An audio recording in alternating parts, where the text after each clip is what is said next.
Hello my dear student, स्वागत है आप सभी को हमारे ज्ञान स्टडीज़ यूट्यूब चैनल पे। इस क्लास में क्लास 10 का VVI ऑब्जेक्टिव प्रश्न को देखने वाले हैं। तो क्या आपको भी 2025 में एग्ज़ाम देना है तो आपके लिए ये बहुत ही महत्वपूर्ण साबित होने वाला है। ये VVI ऑब्जेक्टिव प्रश्न है। तो बिना लेट किए ही चलिए शुरू करते हैं आज के इस सेशन को। इसमें जो है टॉप जो है 50 ऑब्जेक्टिव प्रश्न को कवर करने वाले हैं। तो आप इसके साथ ही साथ में जो है उत्तर यानी कि जवाब जो है इसका देते चलिएगा। तो चलिए शुरू करते हैं। देखिएगा प्रश्न नंबर 1 में क्या है। प्रश्न 1 है शबनम कमाली की पैदाइश, यानी देखिएगा शबनम कमाली बोला जा रहा है। शबनम कमाली की पैदाइश किस जिला में हुई थी? मुजफ्फरपुर, सीतामढ़ी, गया या पटना। देखिएगा 1 नंबर प्रश्न का करेक्ट आंसर क्या होगा? तो इसका करेक्ट आंसर हो जाएगा इस प्रश्न का Sitamarhi, option number B correct answer. देखिएगा दूसरा प्रश्न क्या है। अगला दूसरा प्रश्न है प्रश्न नंबर 2, कह रहा है इसमें कि हम्द के लग़वी माना क्या है। देखिएगा ऑप्शन है रसूल की तारीफ़, खुदा की तारीफ़, फरिश्तों की तारीफ़ या कोई नहीं। तो इसका करेक्ट आंसर हो जाएगा खुदा की तारीफ़, option number B correct answer. अगला प्रश्न प्रश्न नंबर 3। देखिएगा प्रश्न नंबर 3 क्या है। प्रश्न नंबर 3 में है कि प्रश्न नंबर 3 में है बाबे फैज़ से दोनों जहां को क्या मिलता है? क्या रहमत मिलता है या मेहरबानी या रिज़्क या तो फिर बुजुर्गी। तो इसका करेक्ट आंसर हो जाएगा रिज़्क, option number C correct answer. अगला प्रश्न है प्रश्न नंबर 4 में देखेंगे। प्रश्न नंबर 4 है 4 में कह रहा कि शबनम कमाली की पैदाइश कब हुई थी? क्या 1938 में, 1936 में, 1937 में या 1935 में।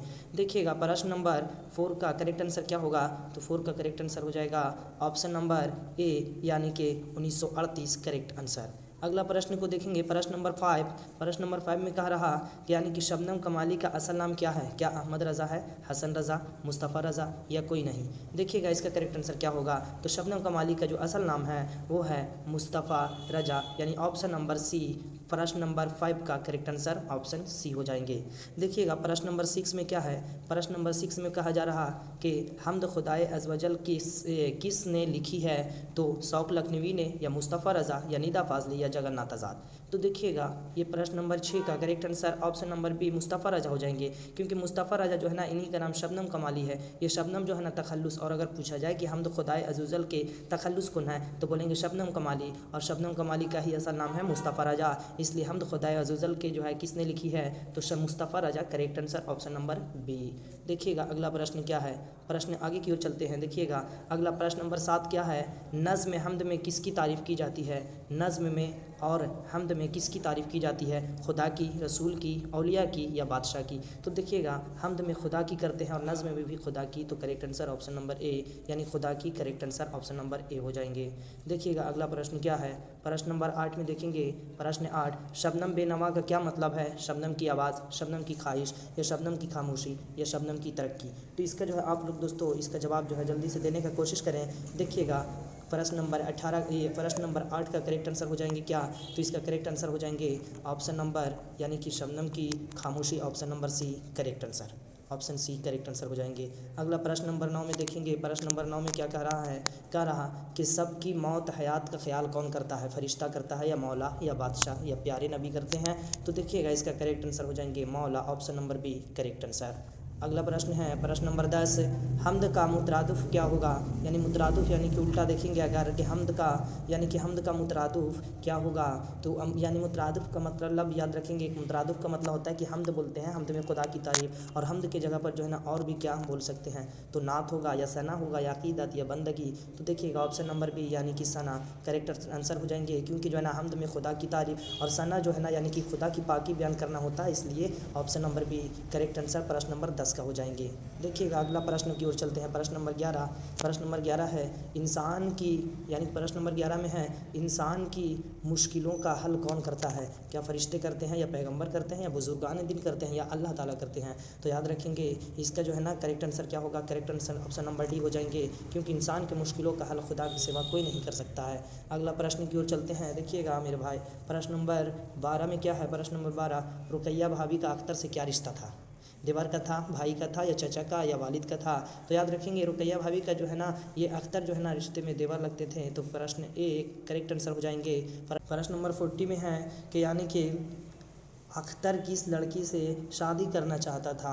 तो अख्तर जमीला से, सकीना से, या तो फिर सगीरा से, या तो फिर राहिला से करना चाहते थे। तो याद रखेंगे अख्तर जो है ना जिस लड़की से शादी करना चाहते थे उनका नाम था जमीला, तो जमीला से। तो option number A correct answer. अगला प्रश्न की ओर चलते हैं। प्रश्न नंबर 15 है कि यानी कि सुहेल अजीम आबादी की वफ़ात कब हुई थी?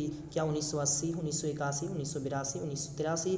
तो देखिएगा प्रश्न नंबर 15 का करेक्ट आंसर क्या हो जाएंगे? तो 1980 option number A correct answer. प्रश्न नंबर अगला चलते हैं।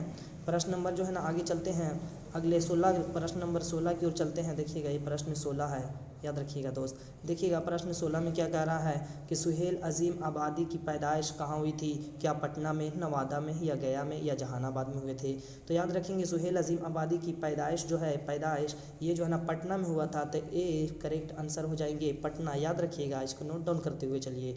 देखिएगा प्रश्न नंबर अगला की ओर चलते हैं, अगले प्रश्न की ओर। सुहेल अजीम आबादी की एक नावल का नाम बताइए। क्या 2 गज ज़मीन है, या तो फिर मैदान अमल है, या बेजड़ के पौधे, या तो फिर क्या हो जाएंगे, खुद ही हो जाएंगे। तो देखिएगा प्रश्न नंबर इसका यानी 16 का जो है करेक्ट आंसर क्या होंगे? तो इसका करेक्ट आंसर हो जाएगा ऑप्शन नंबर सी यानी कि बेजड़ के पौधे करेक्ट आंसर। अगला प्रश्न की ओर चलते हैं। देखिएगा मेरे भाई प्रश्न जो है यानी अगले प्रश्न में क्या है, यानी कि अगला प्रश्न में है कि सुहेल अजीम आबादी ने कौन सा रोज़नामा अखबार निकाला था? तो अखबार की अगर बात की जाए और सुहेल अजीम आबादी की बात की जाए तो याद रखिएगा मेरे दोस्त एग्ज़ाम का टाइम जो है बहुत नज़दीक है, आप लोग इसे याद करने का ख्याल रखने का कोशिश करिएगा। अगर सुहेल अजीम आबादी की बात हो और रोज़नामा अखबार की बात हो तो सुहेल अजीम आबादी के द्वारा जो रोज़नामा अखबार निकाला गया था क्या वो अशियार था, या साथी था, या कौमी आवाज़ था, या कोई नहीं है? तो देखिएगा इसका जो है ना साथी करेक्ट आंसर हो जाएंगे। सुहेल अजीम आबादी का रोज़नामा अखबार का नाम साथी है, option number B is the correct answer.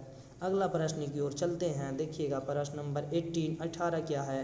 तो रुकैया भाभी किस अफसाना का किरदार है? क्या ये भाभी जान की से ताल्लुक़ है, या फरार से है, या कटी हुई शाख से है, किससे होगा? तो देखिएगा इसका करेक्ट आंसर हो जाएंगे भाभी जान, यानी कि रुकैया भाभी जो है ना भाभी जान अफसाना जो है ना उसी का जो है यानी कि ये किरदार है। तो option number A is the correct answer प्रश्न नंबर 18 का।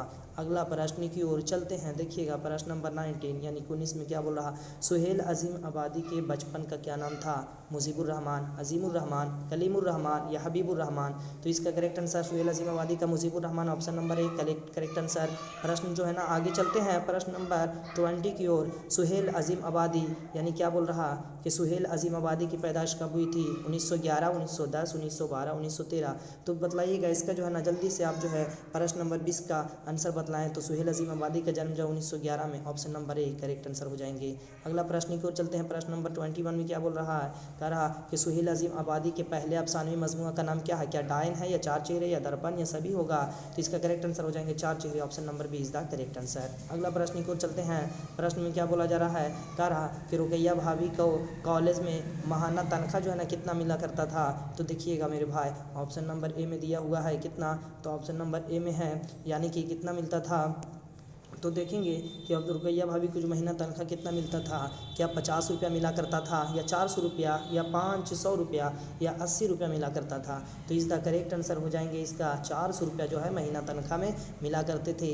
और 50 रुपया जो है ना वो शिमी नाम की लड़की को पढ़ा कमाती थी। टोटल से 450 रुपया जो है महीने में कमाया करती थी रुकैया भाभी। ठीक है, अगला प्रश्न की ओर चलते हैं। प्रश्न नंबर 23 में भाईजान को बार बार जेल क्यों जाना पड़ता था? यानी कि देखिएगा सुहेल अजीम आबादी जो है ना उनके भाई थे यानी कि रुकैया भाभी के शौहर, उनको बार बार जो है ना जेल जाना पड़ता था। तो क्यों जाना पड़ता था? तो क्या देखिएगा डकैती की वजह से, या चोरी की वजह से, या सियासत की वजह से, या रिश्वत की वजह से? तो सियासत से जो ना काफ़ी दिलचस्पी था उनको, और इसलिए सियासत की वजह से उनको बार बार जेल जाना पड़ जाता था। देखिएगा प्रश्न जो है ना आगे चलते हैं अगले प्रश्न की ओर देखेंगे। प्रश्न नंबर 24 में क्या कहा जा रहा कि सुहेल अजीम आबादी की इब्तिदाई तालीम कहाँ हुई थी? दादी हाल में, नानी हाल में, या फूफी जान की यहाँ, या खाला की यहाँ हुई थी? तो याद रखेंगे कि सुहेल अजीम आबादी की जो है ना यानी कि इब्तिदाई तालीम जो है वो हुआ था नानी हाल में, option number B correct answer. क्योंकि सुहेल अजीम आबादी की पैदाइश जो है ना वो नानी हाल में हुई थी, तो इब्तिदाई तालीम भी जो है वो नानी हाल से ही हासिल किए थे। अगला प्रश्न की ओर चलते हैं। प्रश्न नंबर 25 में क्या कहा जा रहा है कि यानी कि रुकैया भाभी की बेटी का क्या नाम था? क्या रेहाना था, अफसाना था, या तो फिर शबाना था, या तो फिर रिजवाना था? तो देखेंगे इसका करेक्ट आंसर हो जाएगा option number A, Rehana. Correct answer, Ruqaiya भाभी की बेटी का नाम Rehana, option number A is the correct answer. अगला प्रश्न की ओर चलते हैं। प्रश्न नंबर 24 में क्या कहा जा रहा कि निसाब में शामिल अफसाना भाभी जान किसकी तख्लीक है, यानी किसने लिखे हैं भाभी जान? जो यानी कि निसाब में शामिल जो अफसाना जो है भाभी जान उसके जो है ना यानी कि तख्लीक कौन है, यानी कि लेखक कौन है? तो देखेंगे ऑप्शन नंबर ए अब्दुल मगनी, सुहेल अजीम, या तो फिर सैयद मोहम्मद मोहसिन होंगे। कौन होंगे? तो देखिएगा क्या सैयद मोहम्मद मोहसिन होंगे है, देखिएगा, या तो फिर ऑप्शन डी डॉक्टर कमर जहाँ होंगे। तो ये डॉक्टर कमर जहाँ ये गलत है, ये क्या है सैयद मोहम्मद मोहसिन भी गलत है, अब्दुल मगनी भी गलत, यानी कि is the correct answer option number B Suhail Azimabadi, है ना। सुहेल अजीम आबादी शामिल में निसाब अफसाना भाभी जान के तख्लीक हैं, यानी कि लेखक हैं। अगली की ओर चलते हैं। अगला प्रश्न की ओर, प्रश्न नंबर 27 में कहा जा रहा डॉक्टर मोहम्मद मोहसिन का इंतकाल कब हुआ था? 2001, 2002, 2003, 2004? तो देखेंगे प्रश्न नंबर जो है 27 का क्या हो जाएगा? तो प्रश्न नंबर जो है ये आप लोग बताइए जल्दी से, इसका आंसर क्या होगा? तो देखिएगा इसका जो है ना यानी कि डॉक्टर मोहम्मद मोहसिन का इंतकाल 2002, option number B correct answer हो जाएंगे। अगला प्रश्न की ओर चलते हैं। देखिएगा अगला प्रश्न क्या है। अगला प्रश्न में कहा जा रहा कि यानी कि अफसाना फरार में महमूद का एक दोस्त है और उसका नाम क्या? ये जो है ना भी आई है मेरे दोस्त, इसको बार बार जो है एग्जाम में पूछा गया है, तो इसको याद रखिएगा। क्या अजीम था, नदीम था, कलीम था या हकीम था? तो इस द करेक्ट आंसर हो जाएगा अजीम, ऑप्शन नंबर 28 का ऑप्शन नंबर ए, प्रश्न नंबर 28 का option number A correct answer हो जाएंगे अजीम, है ना। अफसाना फरार में महमूद का किरदार है और उसका एक दोस्त होता है और उसका नाम होता है अजीम, तो करेक्ट आंसर ऑप्शन नंबर ए। अगला प्रश्न की ओर चलते हैं। चलिए प्रश्न 29 की ओर चलेंगे। देखिएगा महमूद की अहलिया का क्या नाम है? क्या कुरैसा है, या तो फिर आयशा है, या जुबैदा है, या सहाफ़त है? तो देखेंगे इसका जो है ना महमूद की अहलिया का नाम क्या हो जाएगा? तो महमूद की अहलिया का नाम को देखेंगे 29 का जो है ना, आप लोग जल्दी से इसका जो है आंसर कमेंट करके बताइएगा।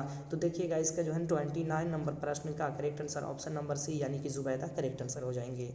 अगला प्रश्न की ओर चलते हैं। प्रश्न नंबर 30 में देखेंगे क्या है। तो प्रश्न नंबर जो है यानी कि 30 में कहा जा रहा 30 में कि डॉक्टर मोहम्मद मोहसिन किस मजमून के उस्ताद थे? क्या अफसाना के थे, ड्रामा के थे, नफ्सियात के थे या नावल के थे? ये तो इसका प्रश्न नंबर 30 का करेक्ट आंसर हो जाएंगे option number C Nafsiyat is the correct answer. अगले प्रश्न की ओर चलेंगे मेरे दोस्त। देखिएगा अगला प्रश्न है यानी कि ज़ख्म के फूल किस शायर का शायरी मजमुआ है? क्या मोहम्मद मोहसिन का है, शाद अजीम का है, या तो फिर कलीम आजिज़ का है, या राशिक अजीम आबादी का है? तो देखिएगा ज़ख्म के फूल जो है ना वो किस शायरी का है, यानी मतलब कि किस शायर का मजमुआ है, यानी नाम पूछ रहा है इसमें कि कौन शायर जो है ना जो ज़ख्म के फूल नाम के जो है ना शायरी लिखे हैं। तो इस शायर के जो है ना शायरी मजमुआ है, तो यानी कि ये कौन सा हो जाएंगे? तो देखिएगा क्या ऑप्शन ए है, या बी है, या सी है, या तो फिर डी है। तो प्रश्न नंबर जो है 31 का जो है करेक्ट आंसर बताइएगा। तो Mohammad Mohsin is the correct answer, यानी कि ज़ख्म के फूल के शायरी के ये शायर जो है इसका शायर का जो है ना शायरी मजमुआ है तो मोहम्मद मोहसिन का, तो option number is the correct answer.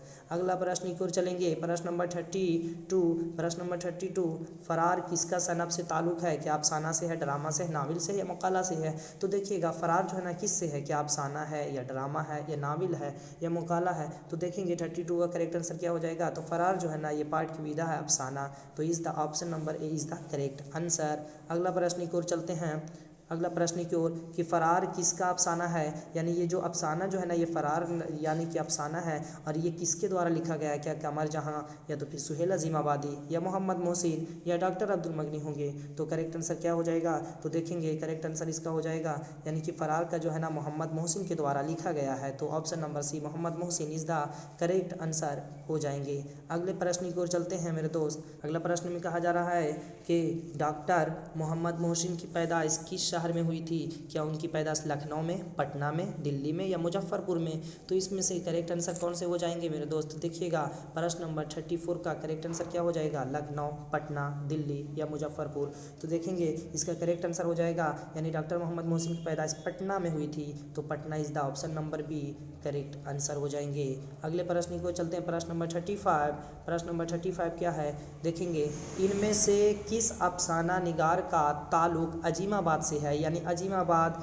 यानी उसी शहर का बात किया जा रहा है, यानी कि बिहार की राजधानी जो है पटना, तो यानी कि पटना का जो है ना अजीमाबाद भी कहा जाता था, तो पटना की बात किया जा रहा था, यानी कि किस में से किस अफसाना निगार यानी अफसाना लिखने वाले का संबंध जो है ना वो पटना से है, यानी कि अजीमाबाद से है।